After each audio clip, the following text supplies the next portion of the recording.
Charged with election fraud, defendant Kim Taylor faced a federal jury in Sioux City for the third day. New today, prosecutors allege Taylor completed ballot applications and failed to warn fellow members of the Vietnamese community that casting ballots on behalf of other people is a crime. KTIV's Matt Hoffman was in the courtroom today. He's outside the federal courthouse in downtown Sioux City tonight. So Matt, everyone is kind of questioning what was Kim Taylor's demeanor like as she faces the possibility of 200 years in prison if she is convicted on all charges. Yeah, Jessica, that's certainly a lot of time, but she's looked calm and relaxed. She's been helping her defense attorney with that defense, often writing notes before he gets up to do things like cross-examinations.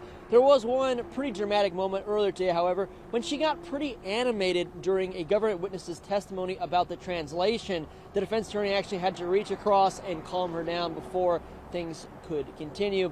And of course, it was Kim Taylor who looked on as the last witness of the day testified she would not have cast ballots in her son's names if Kim Taylor would have translated a warning on the ballots that it was illegal to do so.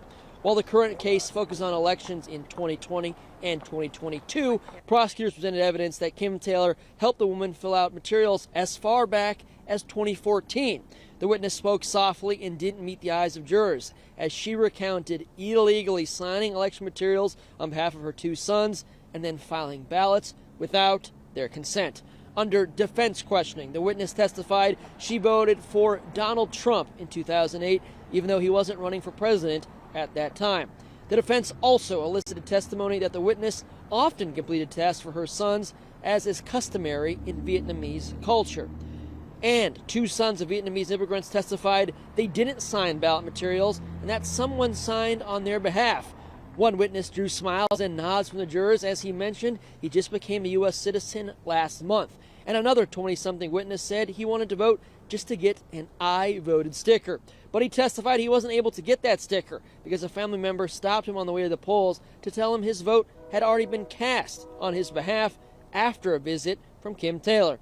The defense also listed testimony that it was possible one witness gave his family authorization to vote on his behalf, though the witness said that ultimately is unlikely. And Matt, did anything come up outside the presence of the jury today? Yeah, Jessica, there was one instance when we came back into court, the government attorney got up and said that Kim Taylor's mother had been talking to some of the witnesses during break. The judge went on to say that if that was happening, Kim Taylor's mother could be subject to criminal penalties, but the judge did deny a request to have her removed from the courtroom. And another question, what about Kim's husband, Jeremy Taylor? You know, he has been named as an unindicted co-conspirator. Did he come up today?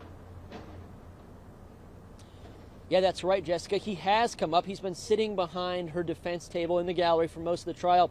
One of the government witnesses testified that she actually saw Jeremy Taylor sitting in the car when Kim Taylor delivered what she called a large volume of ballot materials to the drop box that's here in downtown Sioux City. Guys, that's the latest from here downtown.